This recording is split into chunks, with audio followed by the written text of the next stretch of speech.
tell you a story of an extraordinary voyage, a journey unlike anything you've heard of before, from American shores to a world of your wildest dreams. But before that story can truly begin, first the nation had to face its original sin of slavery, and civil war tore the country's seams. So the army was assembled, turning shopkeepers to generals, with the inventor and artilleryman center stage their ingenious for invention, finding its extension in a new arms race for an industrial age. So the cannons grew and projectiles flew past anything that the old world knew, lit a fuse of innovation in the young nation, a scientific know-how that the war would abuse. Now it's 1865, the war has ended, fights suspended, cannons stopped, shells dropped, an end to the slaughter. A new day of freer way has dawned on the land, a new chance for each American son and daughter. But for we inventors, things were also subdued at the gun club, at the one club where we gathered with you. Our designs for munitions never brought to fruition. We faced a new uncertain future after the war. Oh, by the way, it's nice to meet you. The name is J.T. Baston. If you're asking, yes, the leg and hand and skull's been replaced. Hazards of the occupation. But for your information, nonetheless, you can trust my heart's in the right place. I was sitting in the club library in my favorite chair, and charring my leg by the fire when a wire arrived from Henry Barbicane, the president and my best friend, an inventor of the grandest cannons ever contrived. Baston, would you stop your blathering and simply read the letter? Barbicane has called a gathering tomorrow, so we better be there to see this mysterious announcement. About what? There's not much in the pronouncement. It just says, Baltimore, October 3rd. During a meeting of the Gun Club tomorrow, I will make an announcement of the greatest interest. All are strongly encouraged to be present. Signed, Captain Barbicane, Club President.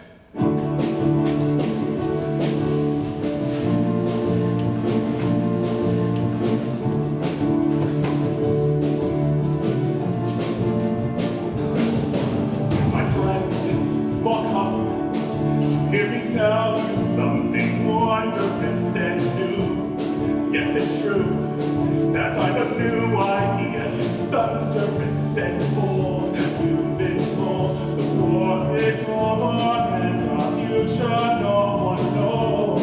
I propose a grand ambition, a new place to go unmapped.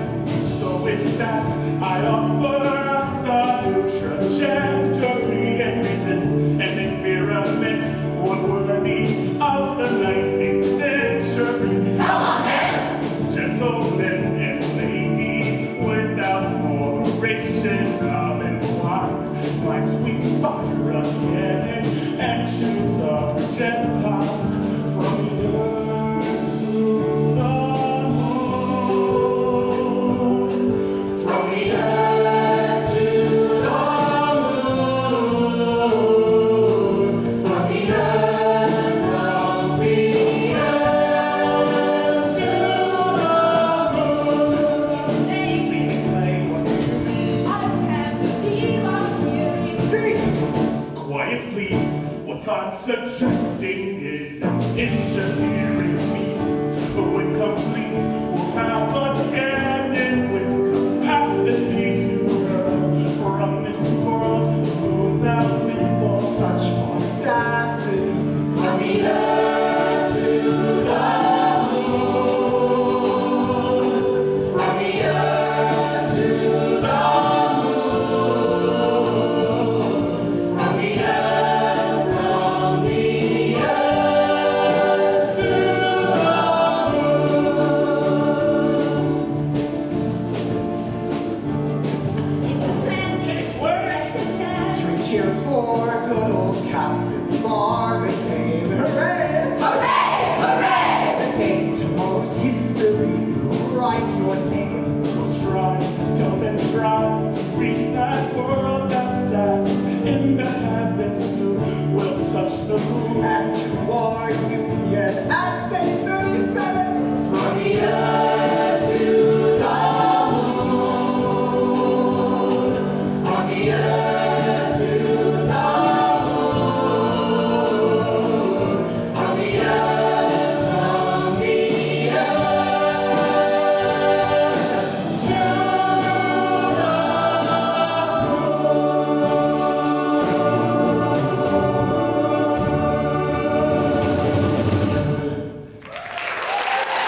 Phoebe Penrose, you're 2 minutes late. I worked overtime last night. Besides, I was getting a scoop. Read this. The moon? That's not a story. Certainly not one worthy of the Baltimore Star. Not a story. These are all over town. Our readers are going to be curious. About what? This project, the moon itself, there's so much to know.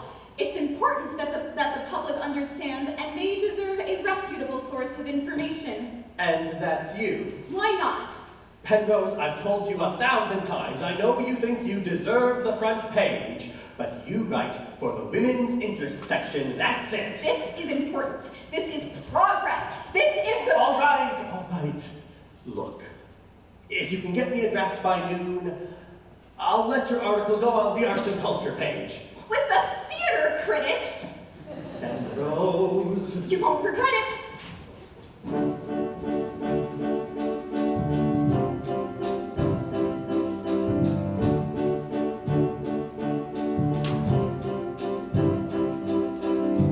Now it's impossible not to know about the moon and its properties, its orbit and composition, and those old-fashioned things have got to go. It's not permissible to believe in lunar superstition. Each self-respecting Yankee can quote the apogee. This whole united country has learned astronomy, and now we're unstoppable. To the moon we're going to go, and that's impossible not to know. 2,000 miles an hour it twirls, rotating with the same face shining on this world. Up in the big sky's firmament, a new land to explore, wide as this continent. But it's impossible not to know, and not permissible to believe. A Phoebe Penrose line. It's my first article, but I'll show I'm a reporter who takes the lead. That front page will be all mine, and I'll inform the nation about this new moon sensation. This source of fascination deserves our publication. I'll ask the questions wherever this story may go, 'cause it's impossible not to know. I see the bugles on the beat, the Herald and the Post all trying to compete. But this breaking story's mine, you'll see. And with the Baltimore Star, the sun will rise on me. What it's impossible not to know is what the newspaper headlines glare about this undertaking. From Baltimore to San Francisco, you can't escape the stir in the air. It's history in the making. And in our humble manner, we'll raise our spangled banner. Upon the moon we'll plant her. Got questions, here's the answer. Nobody doubts we got what it takes to make it so. And that's impossible not to know. Da-da-da-da-da-da.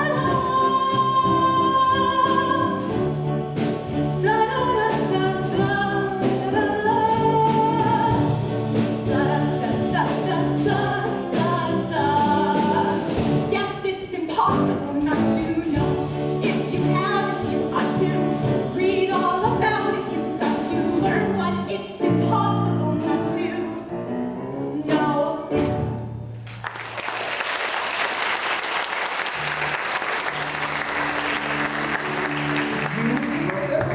And what of it? Women can write Oh, you justice. misunderstand me. This is some of the finest journalism I've ever seen. Informative, thoughtful, passionate. You're too I'm kind. the secretary of the Baltimore Gun Club, you see. Oh, Then that is quite a compliment. I would love to invite you to our next meeting if you're interested. I'm sure the public would find it interesting. And exclusive? An inside look at the project. I'm intrigued, but I'm afraid we haven't been properly introduced. Oh. The name is J.T. Maston. It's nice to meet you. I'm Phoebe Penrose.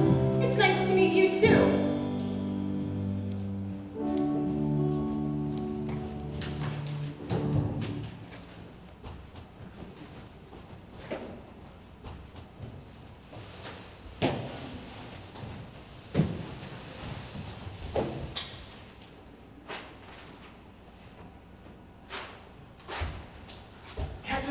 Captain Nichols, sir!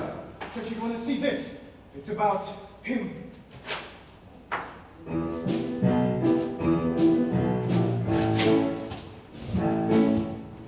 So this word that I've heard, this absurd ambition, it's been haunting me. Can it be really he thinks he'll win at last? For the moon, it'll soon be his doom. I'll start this mission. My brain, Barbicane on my brain, shadows of the past. I spent my time inventing shields and armor plating. He with purpose unrelenting kept his cannons detonating. All those years of rivalry upon the testing fields. Mortar versus armor, his projectiles and my shields. Thousands may help you and millions may praise. But one foe can foil all your ends.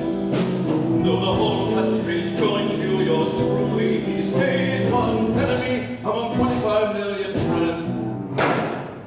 Anyhow, here and now, I will vow to somehow stop this. But what shield can I wield on the field of this duel? Gives this man with a plan for his cannon, this new Colossus. Can be beat, can complete, so retreat, it's too cruel. I'm sure it can't be done, this madcap moonshot project.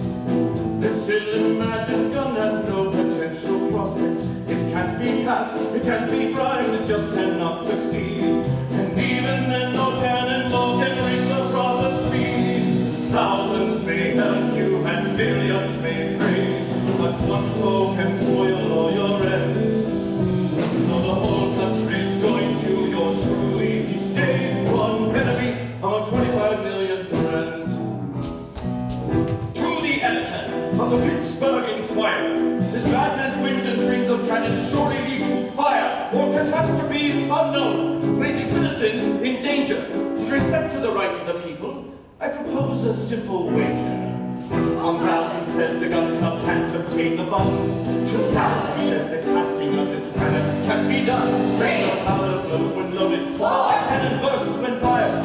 The show will crash, failing to reach the speed required. I can't believe it. Should the time, should the boat, should the boat, more falling or storm. Is it true? No, we shan't conceive it. What's that? Better yet, it's bizarre. Rumor says that Captain Nicholl is a total fraud. True or false, there is no doubt his wager's rather odd. I thought there was no friends, I heard they never met. Either way, this mystery's as gripping as it gets. It's horrid, it's hateful, it's dastardly fickle, but one foe won't foil all your ends. The whole country's joined you except Captain Nicholl, one enemy among 25 million friends. There's a Few that's he alludes to what's the reason. Overload in his origins, brothers in war. And the ridiculous, I say it's treason. For all purposes, services, what is it for? Now Captain Nicholl hides his safe behind his letter. But given how the nation feels, that's probably for the best. He presses peace and disappears from all Baltimore's lawns. The question now is how does Captain Morgan respond?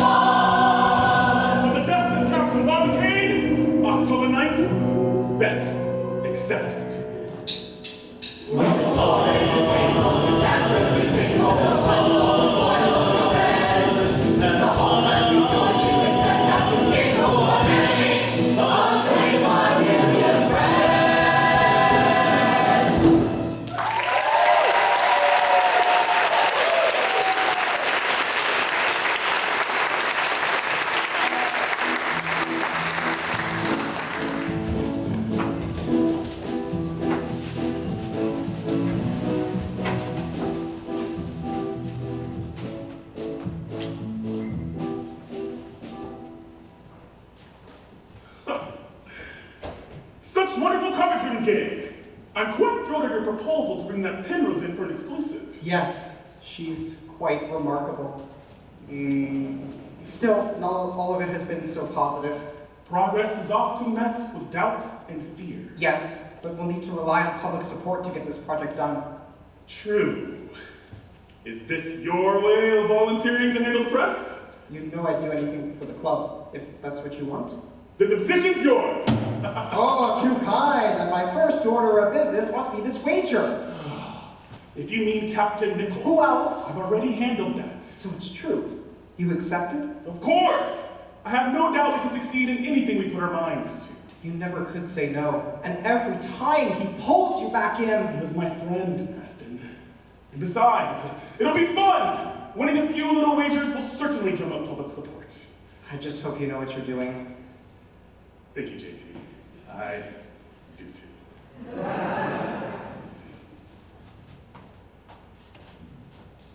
Good night, Barber King. Good night. So that's that. Lit the match. I've thrown the gods down. The world is watching out. And I vow to be the leader that they need. One shot to take. Make or break. We'll get that missile there. And this'll be the way that someday we'll reach the stars and all the world will see. And at this club, this old hub, our old inventions, their intentions, none too pure. To be sure, are all behind us now. Our future's gonna start. So take heart that our projectile will reach that enticing scene. Fair Celine, that face up in the moon, and I feel inside.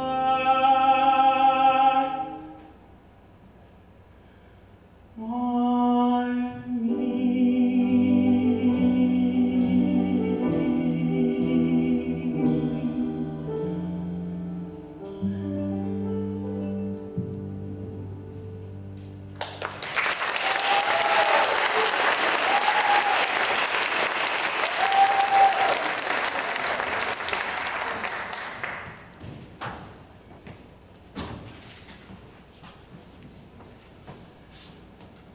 Postmark, Massachusetts, October 11th. Dear Mr. Barbicane, on receipt of your inquiry to the observatory, our staff drove the following response. To answer your first question, yes, it is possible to send a projectile to the moon, in theory. If it's given an initial velocity of 36,000 feet per second. To your second question, the projectile should be launched when the moon is closest and directly overhead, at perigee and zenith.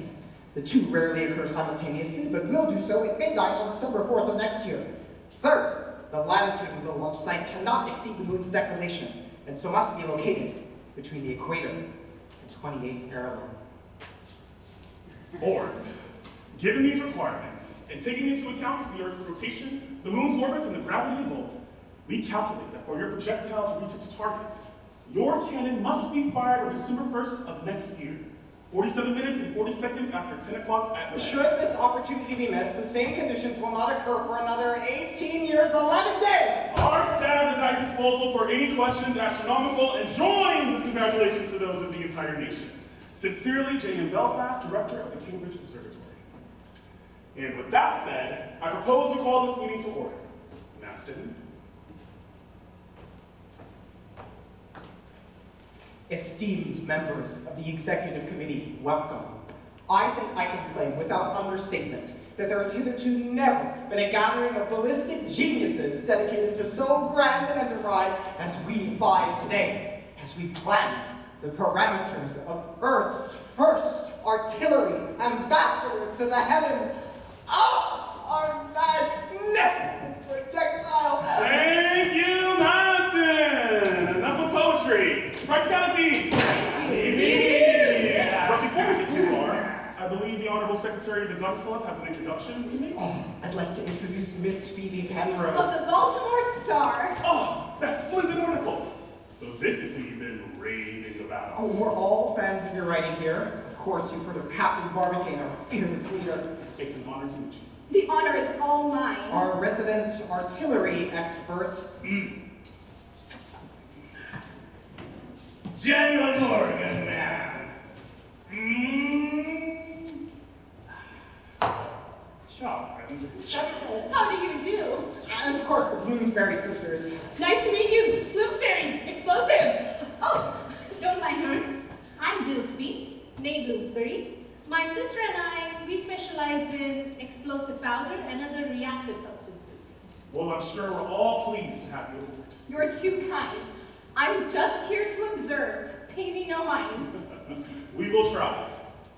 Won't we, Master? Oh, yes, of course. Now, I believe it is logical to first consider the projectile rather than the cannon that propels it, since the former must dictate the parameters of the latter. As this is a scientific endeavor, we must be able to monitor the projectile's progress via telescope. Oh, then you must be proposing an enormous projectile. To be seen from a telescope, the shell would need to have dimensions of My friends, let me finish. The best and newest observatory in Long Beach, Colorado was able to resolve an object as small as 9 feet wide, which I propose is the diameter of the projectile. Such a shell could weigh 9 tons. So it be, my friend. You never were quite as good a calculator as I. Now, given your parameters, the weight of the shell will be multiplied by pi, carried to 1. The density of cast iron is... Did I say it will be made out of cast iron? What then? A suitable 19th century metal to represent our planet. Aluminum! Aluminum? But isn't that more expensive than gold? It was! However, now it can be produced for around $9 a pound, which is costly. But not prohibitive for our purposes. To aluminum! To aluminum! Carried. Adjourned! Splendid work today. I look forward to seeing you all bright and early tomorrow to continue our plan. Although, I believe you may still have some business to take care of. Good day, Mr. Good day. Miss Penrose. Oh, Phoebe. Yes, Maston, JT. I was wondering, that is, I was hoping, would you care to... JT, would you like to join me for dinner? Yes, of course. That is, if you... I'd love to. Good. Good. It's not a problem, is it? I mean, with you being a reporter here and me... You mean, is it wise mixing business and pleasure? Could be dangerous. Could be. Could be fun. We both know we want things from each other professionally. No pretense about that. True. So we'll keep our expectations realistic. Yes. Think of it as a calculated risk. I don't mind the odds. If you don't...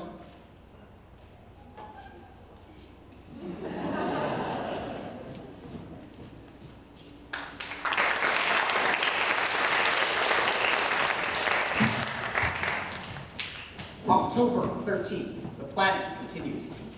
Now then, let us turn to the question of the cannon. General Morgan, I believe you can enlighten us? Thank you. I was on the experiment committee during the war, and I can confirm that the highest velocity cannon shot was achieved by our own Captain Barbicane at the Union testing fields outside of New York City 2 years ago. 2,400 feet per second, I believe. However, the Columbia I designed last year would have bested that by 20% if it hadn't burst. Yes, but it did burst. In any case, we needed to achieve an escape velocity 15-fold by record. What if we scaled up Maston's design? We need to make the cannon half a mile long. Come, Master, you're going too far! An artilleryman is like a cannonball. He can never go too far. So massive. No, JT's figures are correct. If we were trying to go to war with the moon. Oh. However, we merely need our cannonball to make it there, not obliterate its surface. In that case, a 900-foot Columbiad-style cannon would suffice, but it won't have the same panache. Given your expensive projectile, the cannon will have to be made of what? Platinum? Oh, don't be ridiculous. Cast iron. But how will it be cast? We'll cast it in the earth, of course. Sink it straight into the ground, point it straight at the moon. Is Is that safe? I mean, couldn't it burst or cause some kind of damage? Sounds like you've been reading too much from Captain Nichols. Well, it is a concern, isn't it? Not if we make the walls 6 feet thick and use the appropriate repellent. Our favorite part! My sister and I have just the thing.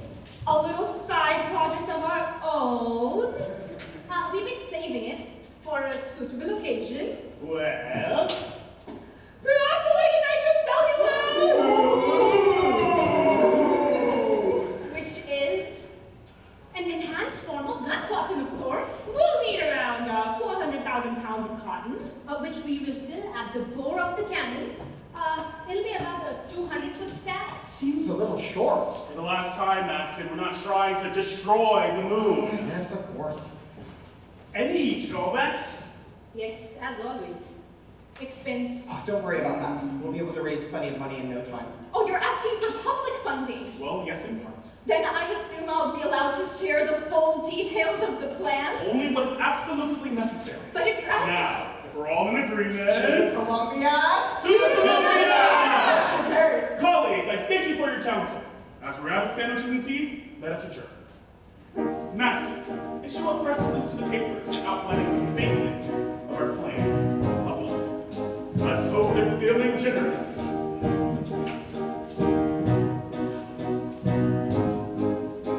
To every corner of the world, by telegraph transmission, spread the news from Baltimore about our lunar proposition.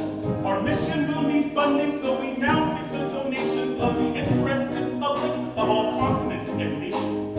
By the end of the week, we were overwhelmed with letters of support from the people of America. Near every last civilian shipping, bringing our ledger to the level of 4 million. The French think tasteless jokes, but do eventually request $1 million francs, so at that price they earn the right to suggest. The Russians and the French scientifically inclined. Give twice as much when billions and dollars are combined. Brazil, Peru, and Chile, and the land around the pampas. Diplomatically lose all the $250,000 they will call us. Once we barely begun raising the cash as we require. We need more funds. Can it be done? Will we amass it or misfire? From Mexico, I took most in million sets of patients. Like pirates and humans who excuse this for remittance. From Switzerland, 1,237 francs not rounded as a loan. And just this once, a gift, interest not compounded. The Brits agree with nickel, not a shilling, nothing nil. Yet it seems they split the postage. Oh no, wait, they've sent a bill. The auctions in China, whose calendars are lunar, said 1 million. Very generous! We should have asked them sooner. Once we barely begun counting the cash that we've accrued, but we've got funds. Can't be outdone. Now we've amassed it. We've accrued. We've got the funds. Capital funds. The world has endorsed us. Can't deny that we've got funds. Second to none. We've got resources flying high. We've got the fun. We've got the fun. We've got the fun. We've got the fun. We've got the fun. We've got the fun. We've got the fun. We've got the fun. We've got the fun. We've got the fun.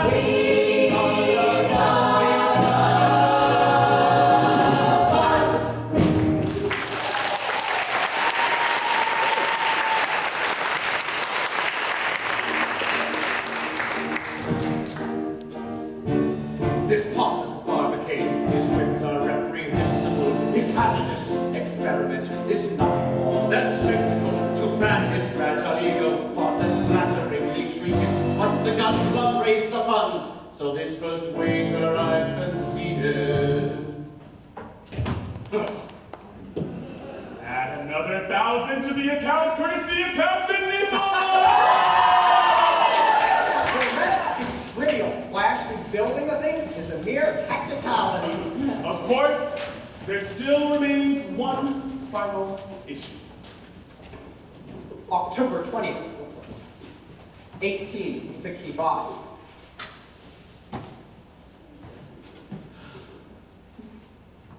The matter we must settle today is truly of national importance.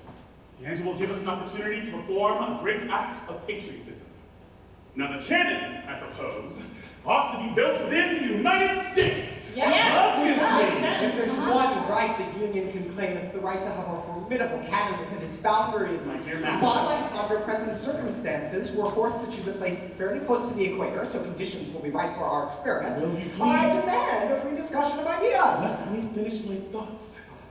The cannon must be built in the United States and must be below the 28th parallel, which can only mean... Oh no! We'll have to invade some other country, won't we? On the floor!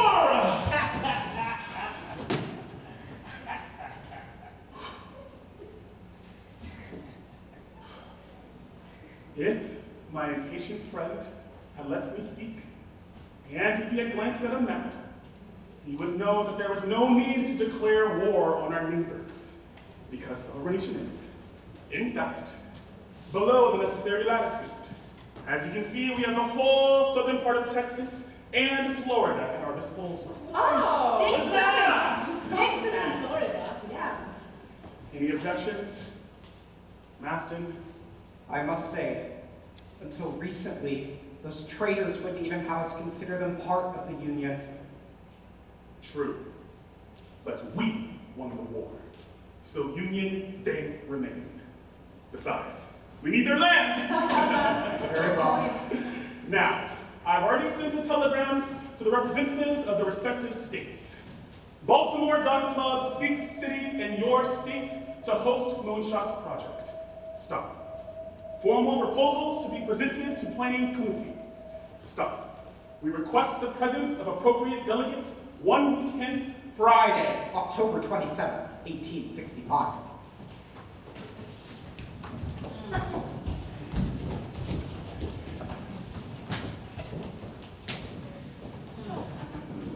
I call to order this meeting to decide the host city for the Columbia! As we all know, we've already narrowed the search to 2 viable options, Florida and Texas! Without further ado, let us begin. First, we call the representatives from Florida. After them, our friends from Texas have a turn. Put to use in your proposal all the facts at your disposal to make your case and help us to discern between you.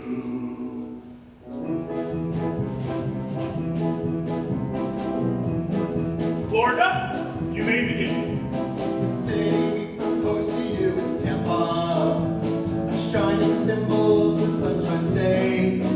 We've got Dallas, Houston, Waco, we're the simple choice to make. Oh yes, with Austin and El Paso all the flame. We've got the latitude, we've got the circle. We're building ships and railroads like the score. While we have our infrastructure, look no further, you're in love. We got 10 of everything they have aboard. Florida or Texas, somebody has to choose. Florida or Texas, please tell us which the best is. I know for sure my state won't lose.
brothers craft compelling cases. You've given quite a quandary to solve. If to Texas he conceded, this whole thing would be repeated, and from genus to the species would evolve. In the cities of the Lone Star States would squabble, but Florida has just a single one. So I've chosen Meridian. Yes, our fate will be Floridian. It's it, but that's our project will be done. Florida or Texas, define country choose. Florida, not Texas, now we know which the best is, and now you'll see that we can't lose.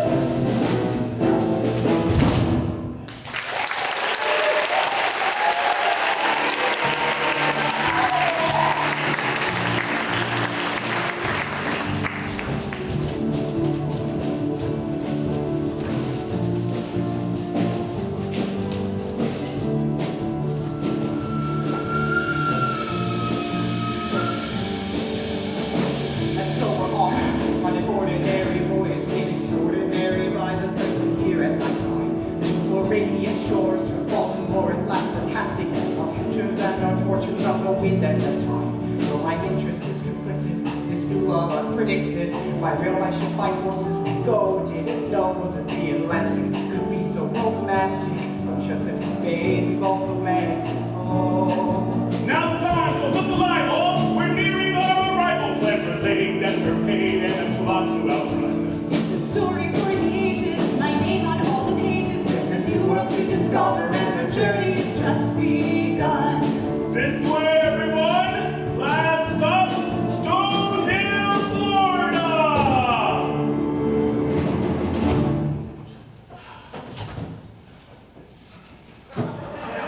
So this is Stonehill! It's really happening, Barbicane. Here's where we'll build our powder magazines and our workshops, The furnaces and housing for the workers. and it'll be from here, this very spot. Our projectile will begin its journey. My readers will love to hear about all this. I would prefer if we keep this private. Oh, for heaven's sake! Casting a cannon is a delicate, dangerous process. It's safest for everyone if the public is kept away. I wouldn't want to cause any undue concern. Nor do I. And we're in agreement. The workers will soon be arriving at the ports and rail stations. I'm sure there are plenty of stores to be found there. Perhaps. Now, I must return to Tampa at once to make sure all of our paperwork is in order with the local governments. And we must hit Tampa as well. Oh? Tickets. Oh, Shakespeare! The finest troupe in all of Tampa.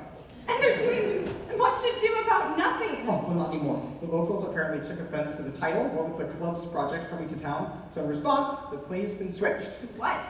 As you like it. I'd love to, JT.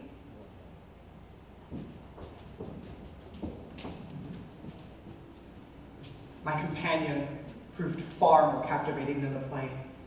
But the real show began the next day, when an army of tradesmen, mechanics, smelters, smiths, miners, brickmakers, and laborers of every type began to arrive from all over the country and immediately set to work. 1,500 strong, a veritable emigration in the name of science and progress. Of course, the gun club was no longer short of money and could ensure them generous compensation. Within a few brief days, the site was prepared and the Columbiad project was ready to begin. November 4th, and all that remains is breaking ground. You all know I have asked you to come to this remote and wild place. Every one of you has chosen to become a part of a new history. Now that America only has free citizens within her borders, we look to the stars and dream of a brighter tomorrow. You are the builders of that dream.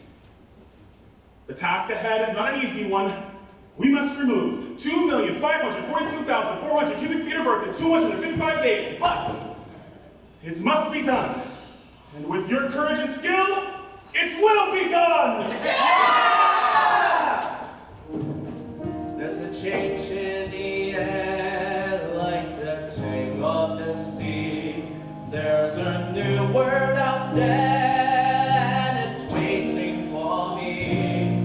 With the weight of the earth and a pick in my head, gonna prove my worth, build my promised land.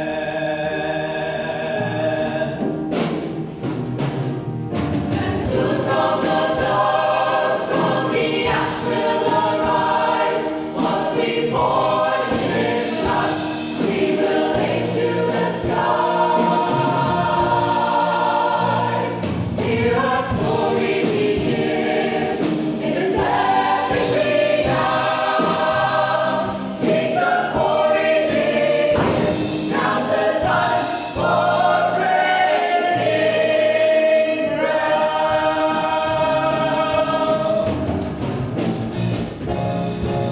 From the city, from the countryside, no matter where you're from. Here to build our great Columbia, the reason that you've come. Men and women, every race in history will claim our place. The best and brightest of this land, the purpose to know. We're breaking ground, to the earth round by round. We're breaking ground, digging down, things keep turning round and round. Lift that dirt and raise that flame, it can travel night and day. Make the tremble sound, we're breaking ground, breaking ground. It's a motto, it's a brotherhood. Yes, it's more than just a pain. I belong here, I'll make good, no matter what they say.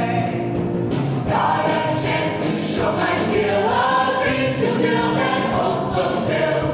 I never doubted God, I know God leads my way. We're breaking ground, breaking ground. The storm that now surrounds. We're breaking ground, let go round. Towards bedrock we are bound.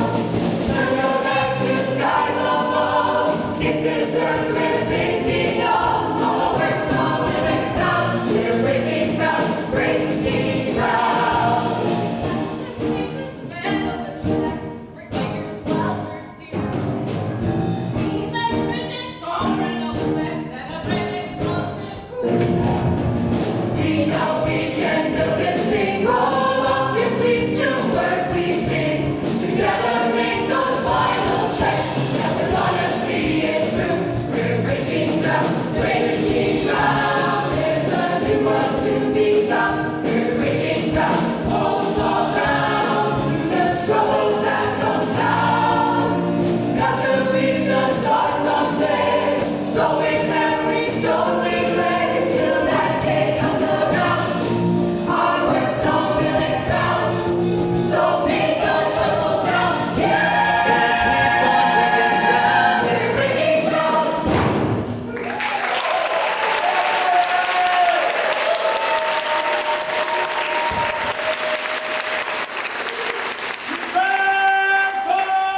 Casting!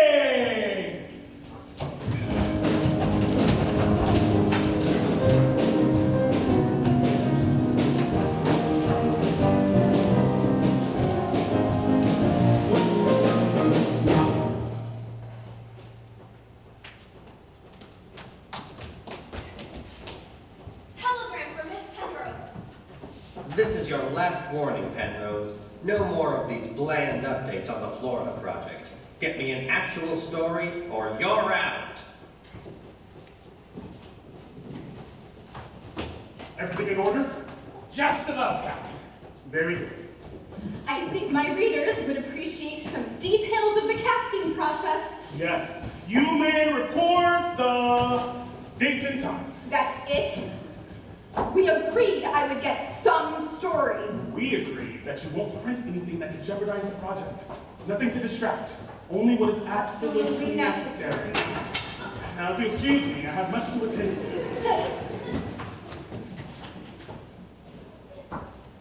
What's wrong? Even after all this time, he wants me to just stick to his script. I couldn't share all the details of the meetings. He keeps me silent on the construction. I can't work like that. I know it's frustrating. You don't understand. This is my only chance, JT. My deadline is coming up fast, and if my article isn't good enough, I know. But this is our one chance, too. I appreciate you bringing me in. But if I can't get what I need for a decent story, I'll have to look elsewhere for information. Look, I'll talk to Barbicane and see what we can do. But until then, just do what you have to do. You're brilliant. I know you'll think of something. What I have to do. Furnaces at the ready. Begin the casting!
Weeks of careful planning and many months of hard work, and the Columbiad is finally complete. Yes, it is glorious. This should be a celebration. The whole world should see. We have one shot, Maston. Literally, one shot. Think of the risks. Oh, what about the risks? That's our business. We wouldn't have won the war if we didn't take risks. And you wouldn't be missing so many parts. I wouldn't have it any other way. Barbicane, this whole endeavor is a risk. Didn't you once say you thought we could do anything we set our minds to? You even wagered your reputation on it. There's so much that could go wrong.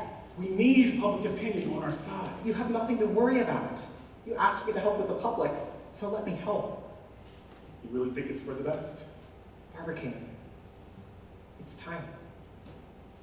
Very well. Great, because I've already started making preparations. You what?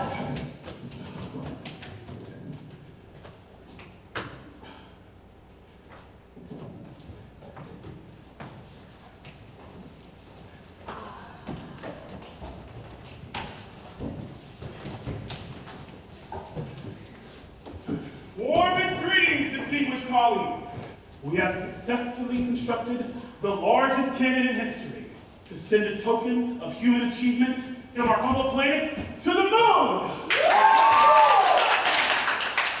And we welcome the world to Stone Hill, the site of our magnificent Columbiad. To officially open our site, I give you our distinguished secretary, a man you all know and mostly love, Mr. J.T. Maston. Mr. J.T. Maston. Just come and follow me, and I'll give your imagination. Wait, stick with me and you'll see. I'll show you all the most astounding things with smoke and sweat and steam. From wilderness to workshop that we view, all this to chase our dream, to send a shell from Earth and touch the moon. Here we've got files and machines, foundries and powder magazines, 1,200 furnaces, aglow with coal and kerosene. And all of what's it mean? It's the all-American moonshot model, Columbia Castle Street. It's friends who can this momentous inventing this all-American dream. Come on! Welcome to the Columbiad!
You forged your iron beard, you fairly won this bet, and so 2,000 more is yours, but luck will fail you yet. I staked my claim, the die was cast, but so too was your cat. Therefore my hopes to win my second wager I abandon.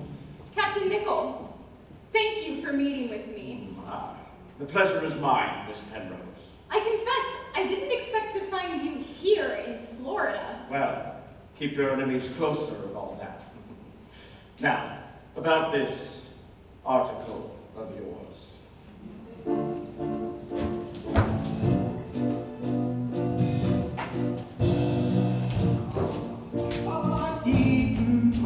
Oh, reading all about the Columbiad's grand premiere? No, it's the new interview with Captain Nichol. What? The Baltimore Star? What is this? The Moonshot Unmasked? Exclusive interview with elusive adversary? My article! And it's on the front page! So it's true. You spoke to Nichol behind my back? Behind your back, don't be so dramatic. You know Nicholas Barbicane's a nemesis. People don't have nemesis, JT. How could you do this? The public deserves to know what's going on, and you weren't telling me. Barbicane wanted to be careful with any sensitive information. I have had to fight for any real information, even to legitimate questions. He tasked me with dealing with the publicity. Doing his dirty work, you mean? And I suppose you think this makes it easier for me? At least I'm doing something useful. Barbicane would gladly hang you out to dry if it meant saving face with the press. It's not as simple as that. It is. You have a responsibility to the public. You asked for their support. They trust you. And I trusted you. You want to talk about public responsibility? This is pure sensationalism. How dare you? I write the truth. If this is just the truth, then why did you not tell me about it? It's not as simple as that. You always wanted to make the front page whatever it took. And you wanted free publicity. I gave you exclusive access. And I got nothing from it. You left me no choice. I followed a lead. That's all that matters to you, isn't it? I was so blind, but now I see that you were only using me. I was your source, your lead, your story. I thought I loved you, but I guess you only loved my glowing press to print your name and bring you glory. But now the tide has turned, And though it hurts to learn, you never felt the way I did. So now it's time to face the fact you changed and I outgrown this cat, and so I'll keep my burning grace. To you, I'm just a calculated risk.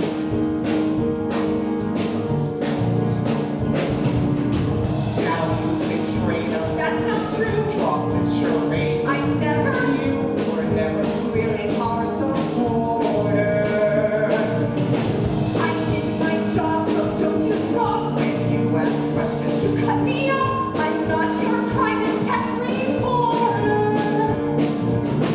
what you expect of me, So disrespected. we have Oh, necessitated. But when the math is incorrect, it just seems pointless to object. no ifs, no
Congrats on the front page.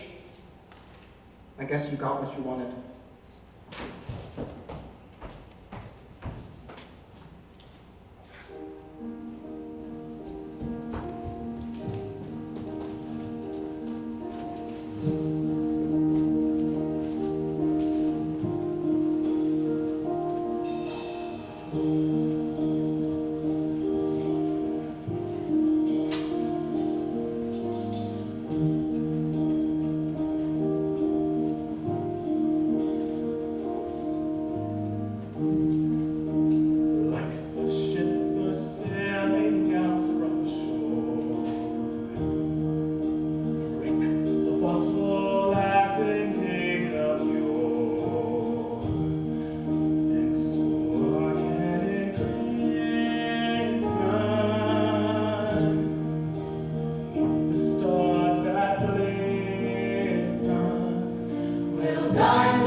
Yes? What is it? I'm looking for a Captain Barbicane. Yes, this is he. You're requested at the harbor, post haste. Whatever for? A ship just docked. A passenger has an urgent message for you. Some famous explorer. What on earth?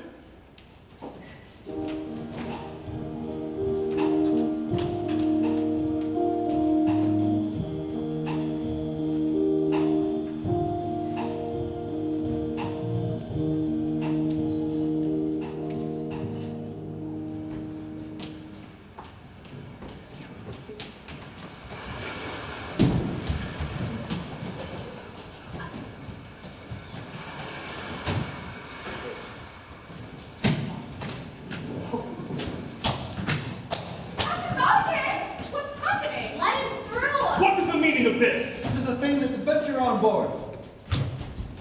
Camel's from France. I heard. France? But who? There's a legend, a tale that is often told on the streets of Paris. All a dashing adventure, brave and bold, full of danger and joy. Scaring mountains, spelunking in caverns old, to close to the depths of the sea. This fabled explorer who breaks every mold, mon cher, as a legend. It's me! Time and time again, on the letter bed, a slave to discover and explore, finds a far shore, always wanting more. The world's got so much to uncover. Spent weeks in a balloon, shot down by a harpoon, set up a little coup in the antibodies, sailed to the whole sea, swept 20,000 leagues. You heard the stories all true, so who has been where no one has ever seen? Michel Arden, with a man, a dozen men, like incredible, n'est-ce pas, c'est moi. Around what and through, I made me fall powder, from Reykjavik to the West Burma. Oh, sometimes in it all, as then I heard it call, to leave behind this terra firma. So let me disclose my purpose to propose, to make some greatest trip in East Derry. Within your cannon shed, a passenger command, specifically me. And so I ask, who will go to seek out to find to know? A Columbus ball play, an adventure and a whole thing, who inspires us is c'est moi. It's true that I make my own luck, plot my own path, panache with pluck from Mount to Waterloo, Zanzibar to Timbuktu. 'Cause I'm always prepped and prepared. When I get to where explorers compelled, I win against overseas men. Now we just mob with men. Please hear me out now before you object while I give out vision to your own projector. Let me be candid now, don't get a spherical, rather than totally standard and spherical. Given the speed will be far to sound if you surely agree that a cylinder conical shell is the best. Review my request, prepare to be impressed. There's plenty of time to inspect and survey, but for now, let me finish my song, sing and play. Let's go along and see. You can count on me to please this planet's necessary. So I volunteer to pierce the atmosphere, to take this voyage legendary. Your giant cannon shot needs me, your astronaut, for once a ship with no commander. I'm the spiritual, this constant du jour. I cannot speak, I'm here bystander. Everybody, who will be the first to sail this new sea? Je m'appelle Michel, to the world can tell. I will reach the moon for moi. Say, what's your name again? My name's Michel Arden. She's the best we ever saw.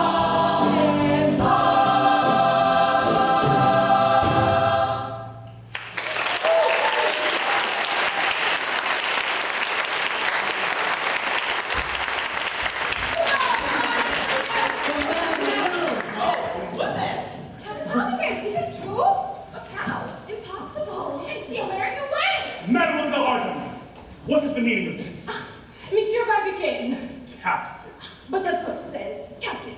I don't know who you think you are, but... But you are intrigued, no? Yes! I mean, no! Actually, going to the moon. Now that's an idea. But tell me, have you thought it over carefully?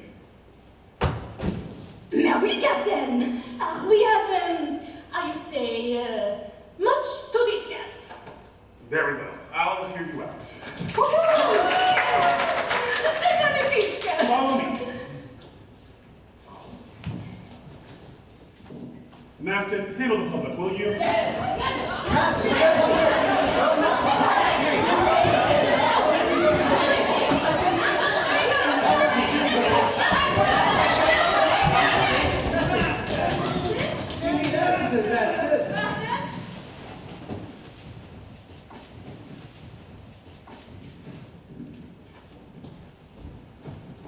Barbicane! Barbicane! Oh, Master, I'm afraid it must wait. I have art in me. Can you not do that? What? You bailed on me with the crowd back there and left me with nothing to give them. Because I trust you to take care of these things. There are a million problems to take care of, and there's only so much I can do. You're losing sight of the goal, Impy. Nichols' wagers, now Arden's proposal. There's only so much I can do to help you, and you're not making it easy for me. Maston! Let these wagers underscore me. Won't be a footnote in the story, but Fearless Spectre haunts me nonetheless. Now this friendship vigor risks our fate. I've got to set the record straight. I'll never break, I'll make it to success.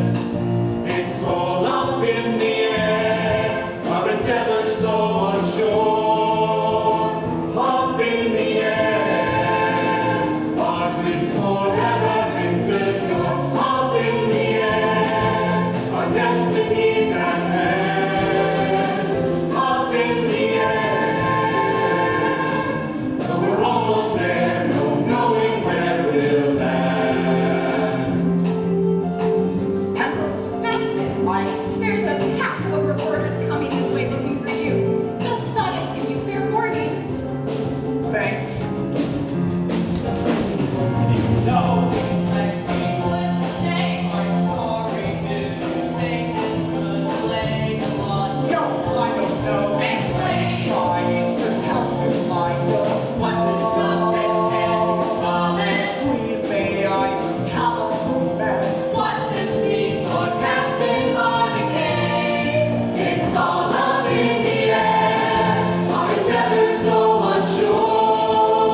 the first musical on Broadway. We turn the page. Let's watch the curtain rise on this new stage.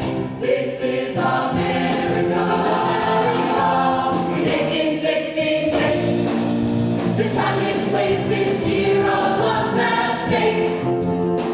But on the merits of the progressive preachers, we know whatever comes, the future's ours to make.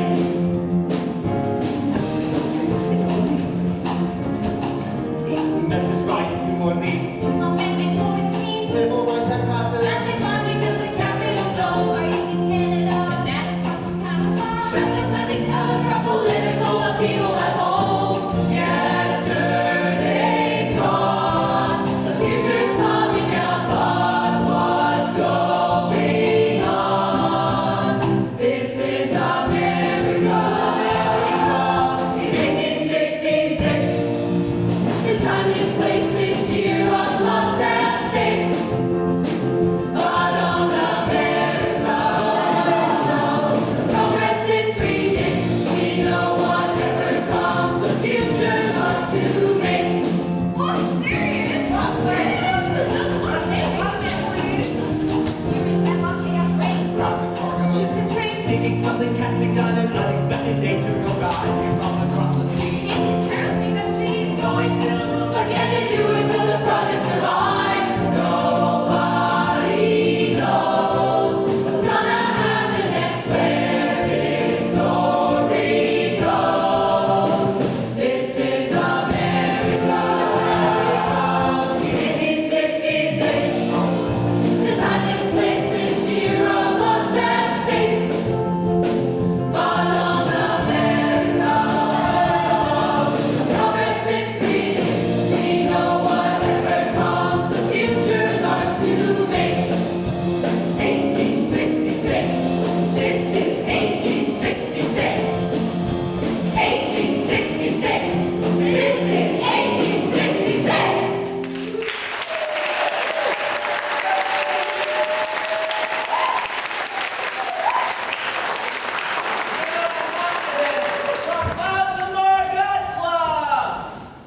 Captain Barbicane to hold press conference regarding French adventurous plans to go to the moon. Times at Stone Hill, tomorrow at 10 a.m. Public invited.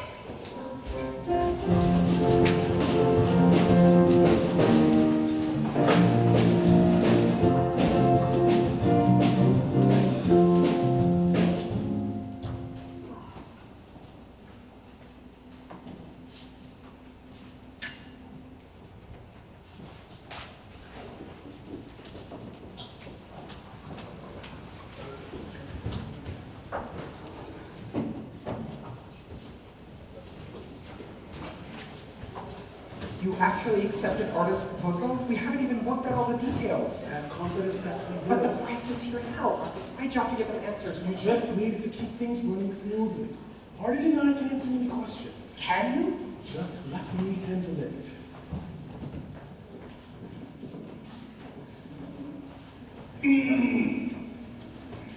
Today, I have the honor of announcing a new developments in our remarkable Moonshots project.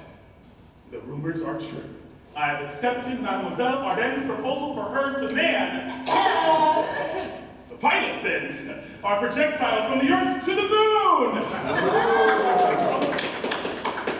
I have directed the foundry to make the necessary modifications to the shell's casting, altering its geometry from a sphere to a cylindrical shape for the purposes of human travel. Can it all be done in time? Is the mission still on schedule? Is it safe? Of course, there are a great many issues to assess. But before all of that, Miss Arden. Bonjour, mes beaux Américains! Merci.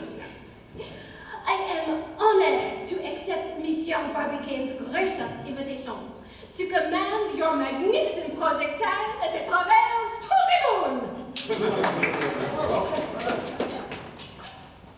Humanity began by traveling on foot, then by horse, by railroad car.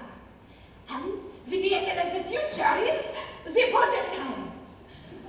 Someday, the oceans of space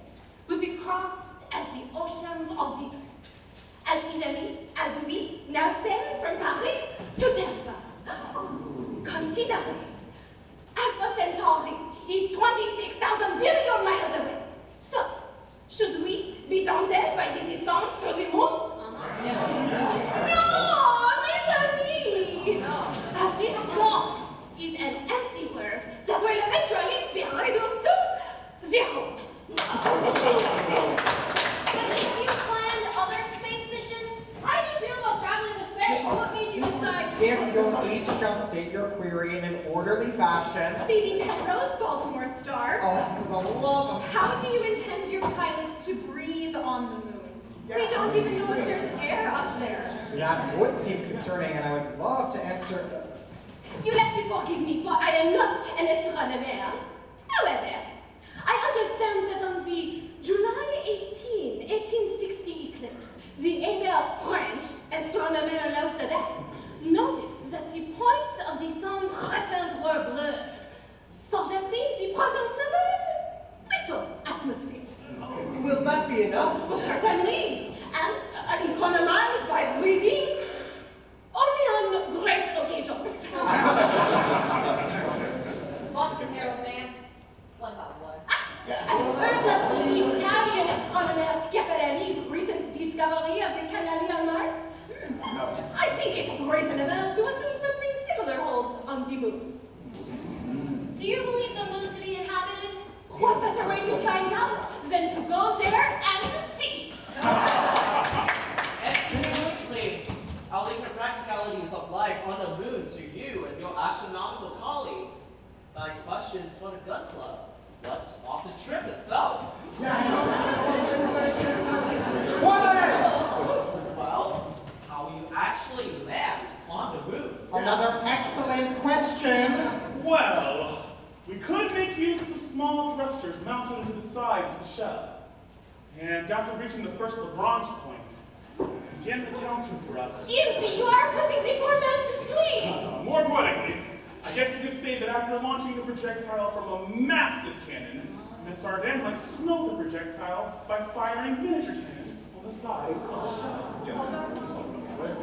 Further questions? When will be ready? Is that true you designed the new projectile yourself? Excuse me. What do you think the moon will be like? You fools! This woman will not survive the first second of the journey. What? If the capsule does not melt, explode, misfire, or fail in any one of 1,000 ways, the force of the cannon shot itself will prove fatal. If my gracious questionnaire will permit, I will defer to these very capable engineers, who I am sure can find a solution to the problem of the initial thrust. By all means, it is not on you that I lay the blame of your senseless death, which will neither serve science nor advance mankind. Monsieur! That responsibility lies with another. Who? The man who organized this whole absurd, impossible project, who has deluded the country, nay, the world, who even now hides in the shadows, too proud to admit his imminent failure. Who is it that addresses me?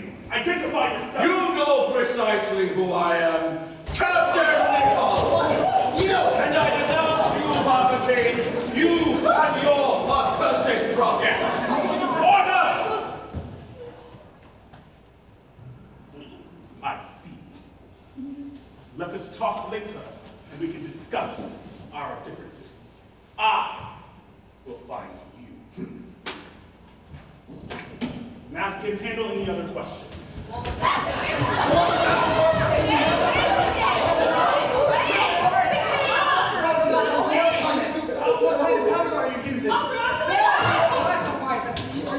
you have response to the British Observatory? Yeah, no. What's all this about Captain Nichols?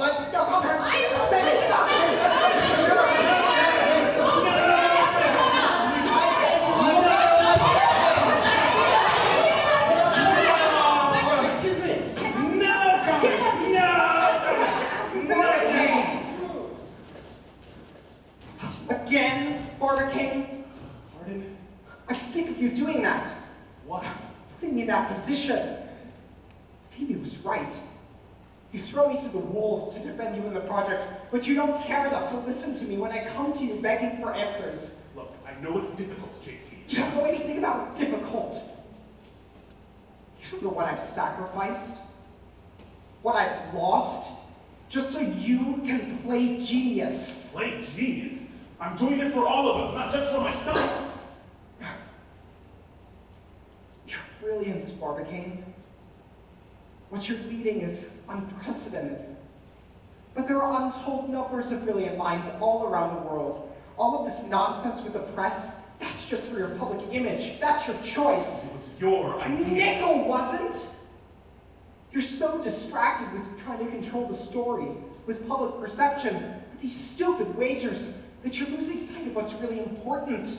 I am doing everything in my power to make sure this project doesn't fail. I'm not talking about the cannon, Impy.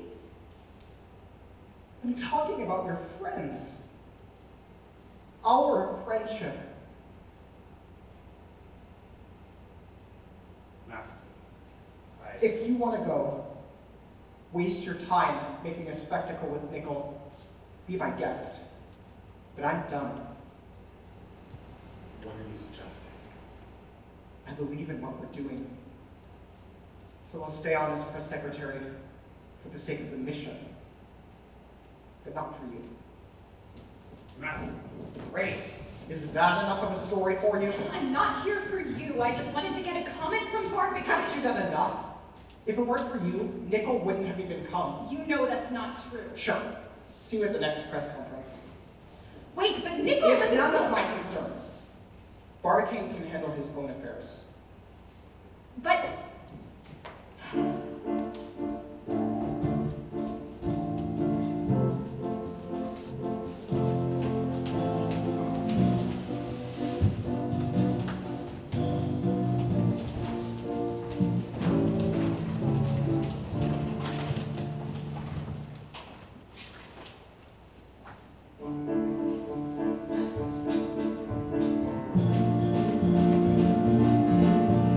Barbicane, you asked to see me.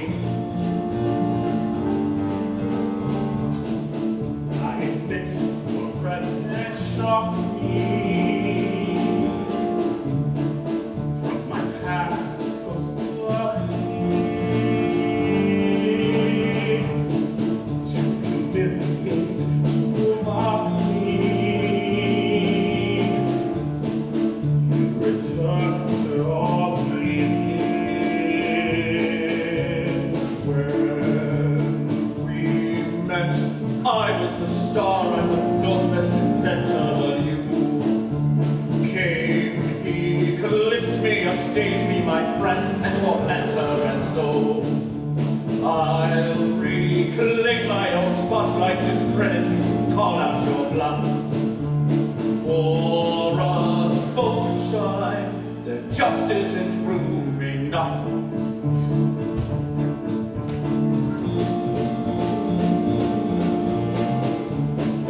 Though it pains me to demand You want the villain, but I'm sorry to disappoint. to my honest satisfaction. Drop this politeness, these niceties, get to your point. I'm afraid you force my hand, and one of us will have to die. Two pistols, Colts, of course. Agreed. 10 cases standard rule. a gentlemanly duel The then. art of fools, but I'll go through with it. Will you? I'm willing to win this strike. But are you willing to wager your own life? Are you? We were friends, we were like Make sure your weapon is brothers. steady, ready at dawn. Through the war when times were Meet in the forest at first light, the guns will be drawn. Now you show me your true. I suffered in silence the libelous price of your bluff. If I could will For the two of us, now this world is its room enough. The woods, dawn, your answer for all you've done.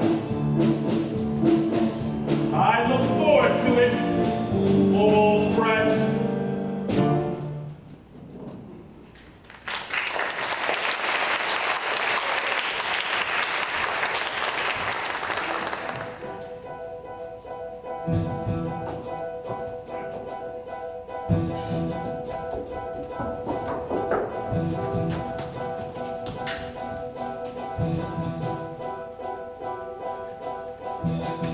Maston!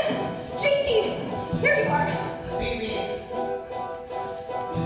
I know I'm probably the last one that you want to see. well, you got that right. Please listen, JT. I followed Barbicane and Nickel. And that concerns me. It will when you hear what I heard them saying. They thought I argued when proposed that they do. Listen! No, that's impossible. I know what I heard. They meet at dawn in the woods. You can't take me at my word. You're still his friend and it's his life he's paying. Down to the wire. It's you or die and I need to do something. Solve the crisis, stop the crime.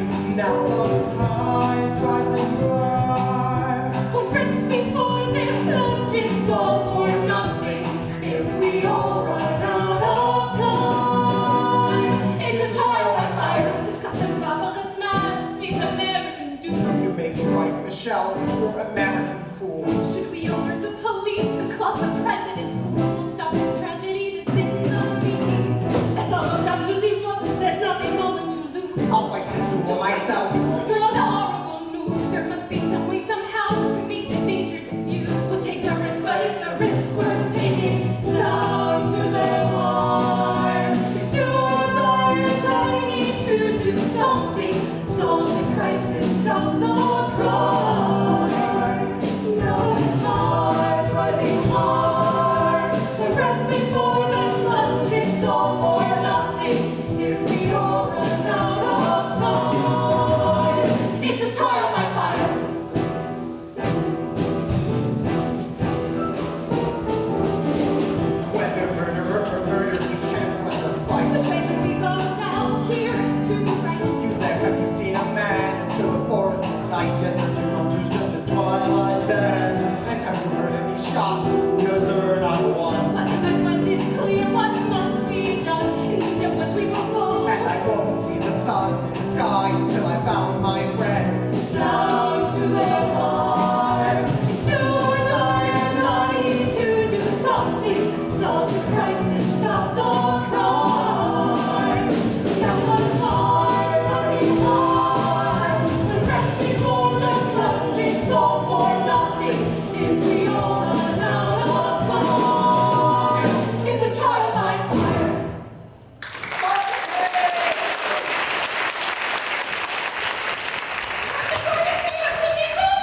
Impy, where are you?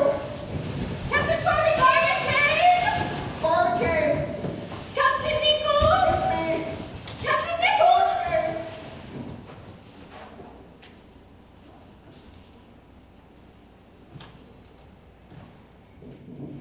Captain Barbicane! JT! Arden, over here! We found Nico. Let go of me, I say! Barbicane! I say, where have you been? Avoiding our meeting? I was attempting to solve the problem of the projectile's initial jolt. Of course, you can't figure it out. The solution is trivial. I'm sure it'll come to me. It never will, my former friend, because you never spent a minute of thought on how to slow anything down. It will come to me in due time. Time which you sadly won't have. I believe I'm overdue. Indeed. No, no, no! I spent my entire career trying to stop your cannons, trying to slow you down. But just like your artillery, you kept flying past relentlessly. You couldn't be stopped. Could never be stopped.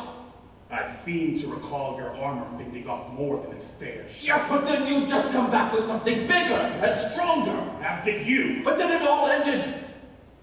You moved on. You used me to further yourself, and then you left me behind as soon as it was convenient. I didn't hear from you for years. I didn't know our rivalry meant so much. And then I see you're building this thing. A cannon so huge, no shield could ever stop its fire. Why should it be stopped? Why should I be stopped? Because without armor, the whole world will be laid waste. My work protects people. It was my artillery that won us this war. Oh, But I moved past that, with the battlefield behind me. It's a shame that your rage and jealousy has driven you mad. But you will answer for your words. Let this be your answer! We used to be friends, You pushed each other. You made each other better. and you both won us the war because of that. I don't know what exactly happened in the past, but couldn't you put all that behind you and work together again? To what end? Our friendship wasn't worth anything when he attacked me in the press. For once we agree, what good is his friendship? For so long, I've gone alone, the heights scanned, single-handed, sought solitude, success is sacrifice. But what I went without you had, the friendship you've abandoned, a kinship where as lightning striking twice. Now at last I found my crew, 'cause you need me and I need you.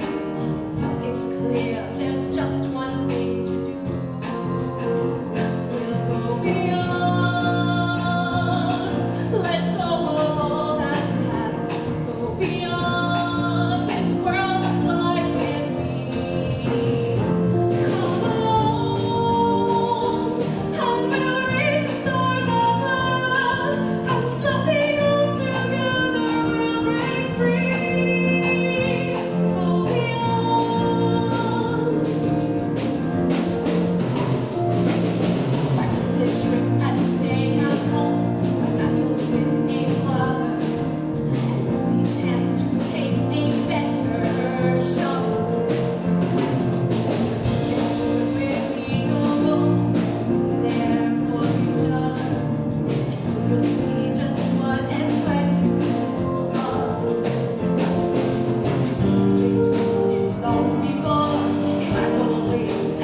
No.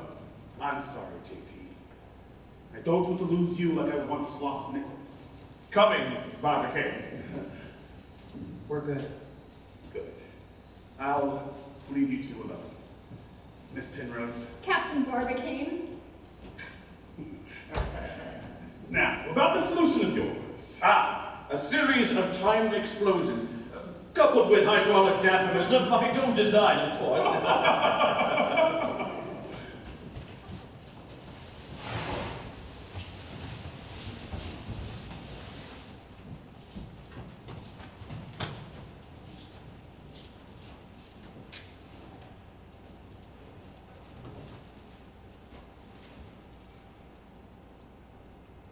It's a beautiful sunrise. You saved him. You saved them both. It's nothing. Thank you. Despite what you may think, I do care. I know. I see that now. I'm sorry. I shouldn't have kept it from you. Meeting with Nickel, I mean. Thanks. But I don't regret writing it. Phoebe. You should never apologize for your ambition. I'm sorry that I ever made you feel you had to. Thanks. I care about us. I mean, you. I mean, it seems so simple now, but... I know. It's been so complicated. Together but apart. I find it hard to come right out and say that though we've both been so frustrated, you never left my heart. Thought about you every day. Here with you now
start fresh. Wipe clean the slate, try starting over. The name is J.T. Maston. It's nice to meet you. I'm Phoebe Penrose. It's nice to meet you too. Miss Penrose. That wouldn't be the same Penrose who made the front page of the Baltimore Star, would it? You read it? It's brilliant. Like always. You know, I think you might just have another winning article on your hands.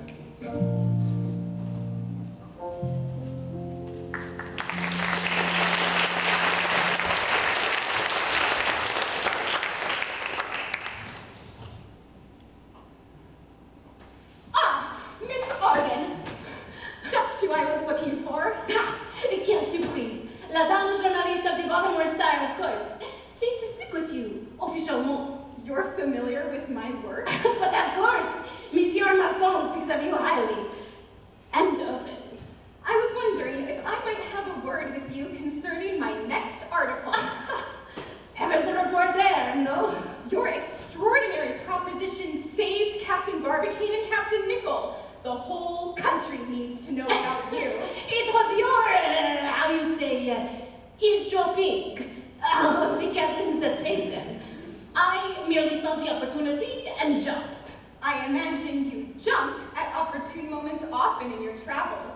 Oui, it is my passion to find new places, new things. It is my purpose, ma raison d'être. That's so inspiring. And you, mon ami, what is your purpose? Well, this, I suppose. Writing, reaching the public, and helping people understand what's going on in the world. It's what I love. Maybe not as daring as you, but... But nonsense! Oh, pardon, mademoiselle. But we are women who do what we like, yes? Yes. You've had to push the report on the ground, Michonne, yes? To seize the opportunity, to take a risk and write what you want, yes? Yes. Then it is no different. My jumping is just sometimes more literal. You mean that If you do all that, then in my book, you are an adventurer, a pioneer just like me. And you, ma chérie, can print that in your article. I don't think my editor would like that. Confound him! You are très populaire. Perhaps it is time he learns that he needs you more than you need him. Telegram from Here, Baltimore. sweetheart, you owe me a story. Send it along and I'll give it edit. You'll print it as written, front page or I walk. By the way, it's Miss Penrose, and don't you forget it. Extra! Extra! A tool derailed. Road trip to Beach Rio. Adventurous transform of boats into friends. You know the party! Latest one. Congress makes Arden a new citizen. Everywhere, everyone is talking. A buzz about a brand new star. A woman on the moon, it's shocking, but I know I'm going far. I'll chase my name as a pen of flame eye. On the rise and on the beat. And now the whole world knows my name, 'cause my story is the word on the street. I'm here with Arden, we'll tell Mr. Edward. This photo updated her too. Now lunch with Mark Twain. Dr. Douglas, Miss Nicholson. Oh, and the young man named Edison, too. An offer from Barnum to tour the country. Men no, Don't like elephants? they don't like me.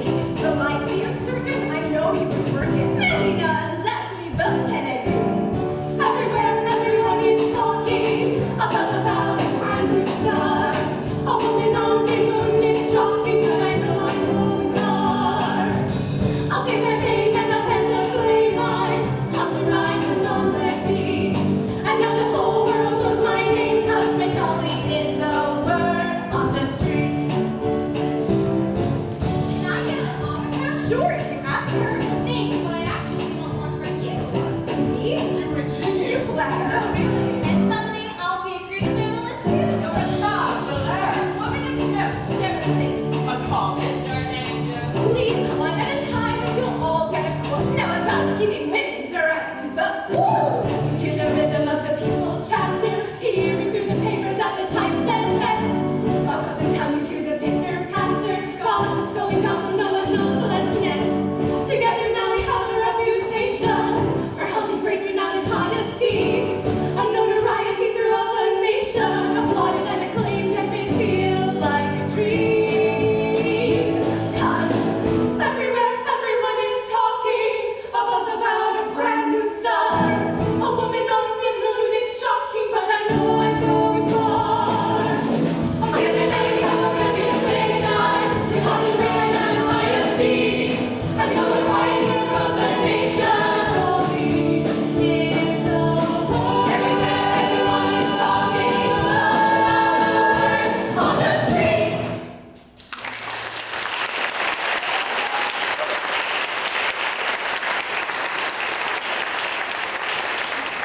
So the gun captain's ready?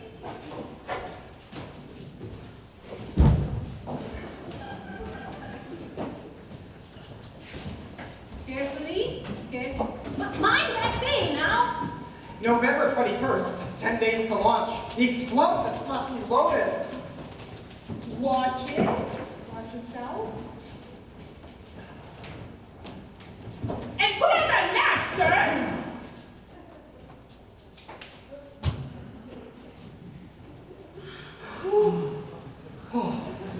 Finally, the launch site! It's so exciting to be back here! There's so much that's been done since you last saw it. I better go interview some of the workers. My readers need to understand their perspective. Just be careful. We're at the dangerous stage of the project, and I've been blown up enough for the two of us. I can handle myself. Barbicane, what is that bizarre glow emanating from the cannon? Ah! The curved coils! I made great use of them on my latest geological expedition to Iceland. Quite right, Michelle. Conventional gas or even arc light would be far too dangerous while we're loading all of this gun content. Here goes the explosion! Well, in that case, I earnestly hope to lose my third wager. Indeed. A single spark could be enough to set this entire mountain afire. The sun will rise and set. We will give our blood and sweat through the days and nights of toil in the dark. We'll gun cotton by the bale, load this stuff of our travail to fuel a trip on which we will embark. It's a novel nitrocellulated tower, a babble of ballistics that we pass, with incredible incendiary power. But a single spark will blow it, that's a fact. So don't let danger make you numb, or we'll be blown to kingdom come. Don't anybody make a single spark. Oh, no work will soon will rain. Just remember this one thing. One more step could start a hellfire, heaven knows. With the finish line in sight, still we stand on iron lights and could tumble like the walls of Jericho. This mile could still prove to be a fire. So a smidge of circumspection's what we need. Won't go preaching to the choir, but be vigilant and lightly take your heed. Oh, now careful with that cotton, and be sure it's not forgotten that a single spark could make his cannon blow. I look upon our progress, on your backs delivered, making your bones tired and your muscles weak. We've almost crossed the Rubicon, reached the bank of that great river. Still one misstep and we'll be up a creek. Someday we'll dance and sing, and our music will be joyous when our work is past and victory won.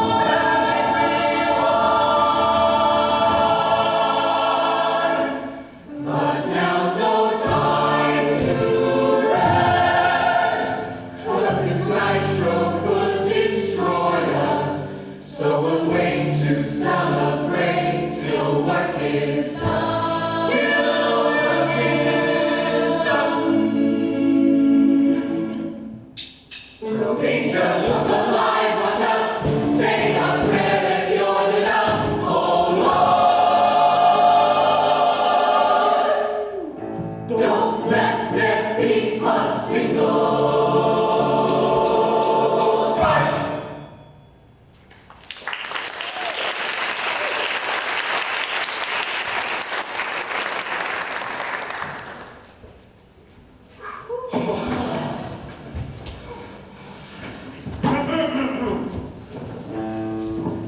200 tons carboxylated cotton you bestowed within your cannon's ball that somehow it did not explode. So don't protest the third let's dance, for I still have my pride. 3,000's yours, but from now on, I'm rooting for your side.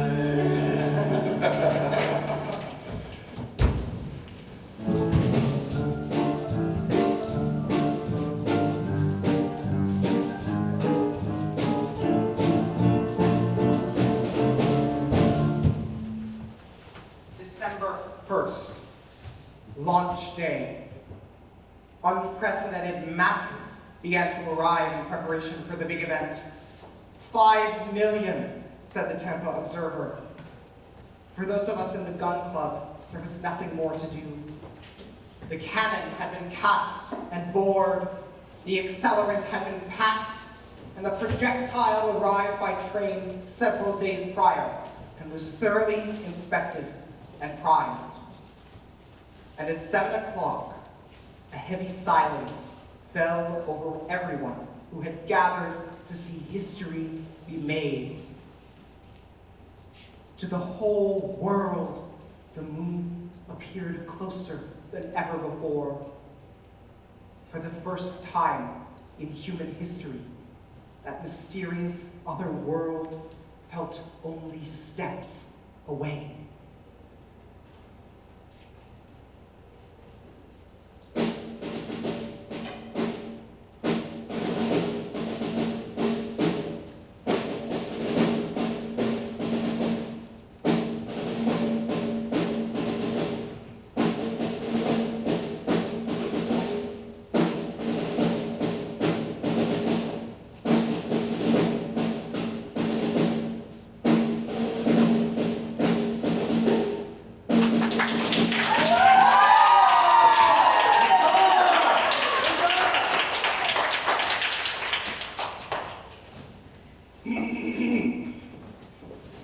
Ladies and gentlemen, you have come from around the world to witness the advancement of all humankind. You could not be here today without your support. This achievement is shared with all of you, and I cannot thank you enough. Less than 2 years ago, the war came to its end. And though that struggle for the soul of the country had been won, we exited the battlefield into an uncertain future. This moonshot represents our hope, our assurance that better days lie ahead. To be sure, much remains to be done to rebuild this nation, to ensure the liberty of every American, and to strive toward that more perfect union. It is my hope that this endeavor, achieved with some good old Yankee ingenuity, will stand forever as a testament to what we can accomplish together!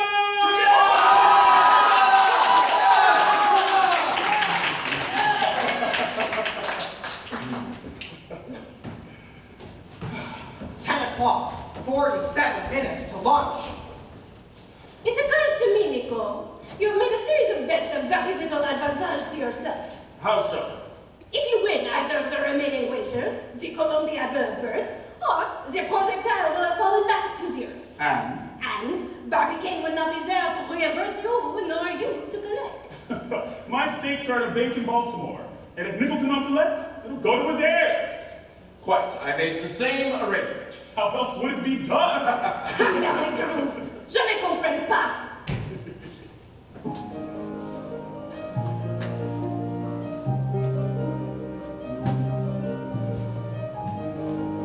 Having second thoughts?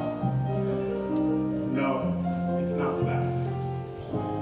I never thank you for all that you have done. The amends I'll try to make before I go. You've been my friend in times when I had only one. So there's no need to say I already know. Carry on, my friend.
gun club. I promise you, this is not goodbye. Although I don't know how, I'm proud to find a way, a means, a mechanism to return. And if you take too long, I'll join you there someday. To travel to the moon, at last I'll take my turn. Beyond, my friend, great as God, just don't see the end. And this promise I'll remember. Cross the dark December skies. I'll see you on another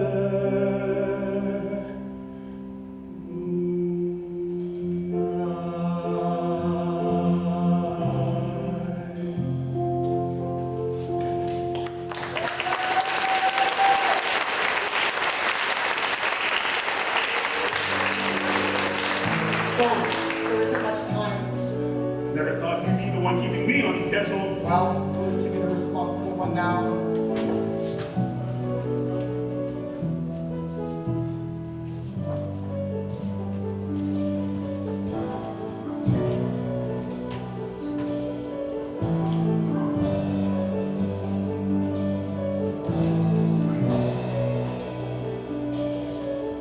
From the earth to the moon. And then it's final countdown. From the earth to the moon. 8, 7. From the earth, from 5, 4, 3, 2,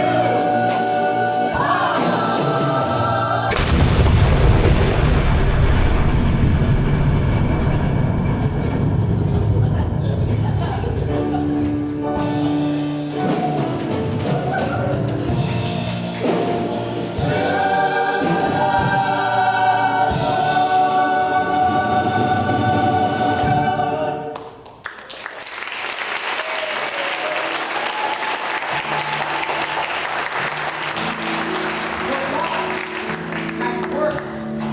The projectile coach had vanished.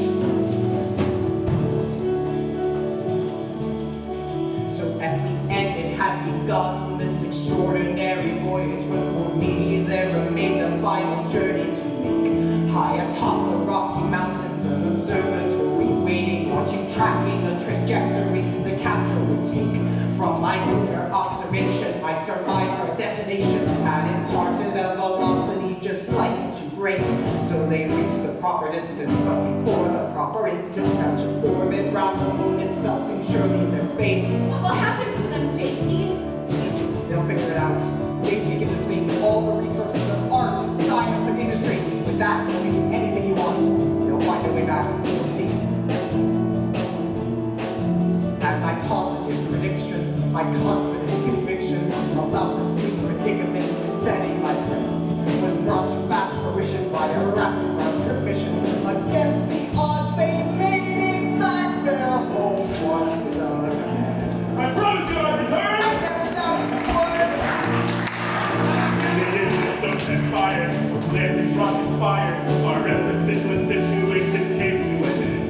We jury-rigged the thrusters, all the force that they could muster. To another orbit aiming back where we began. But that's another story, and for now it's mandatory that you join the party, shake some hands, and try to have fun. We're back in Baltimore, the world is at your door, there's a University Phoenix for our journeys just begun. Thank you! Thank you all! Where will you go next, Barbie Kane? To the moon? To Mars? Who knows?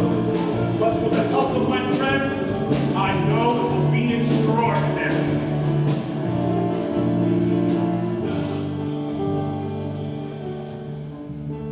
Wherever land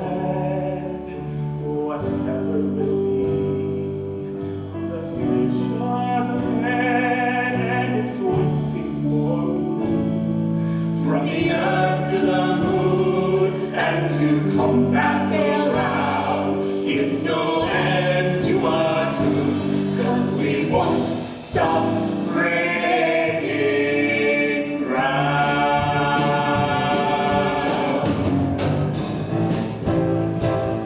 There's a story burning to be told. It's time we get to write. There's a history yearning to unfold, 'cause tomorrow starts tonight. Aiming higher every day while stars await, we'll find our way. The sky's no limit that can hold, so we'll let our dreams take flight. We're breaking ground, breaking ground. There's a future to be found. We're breaking ground.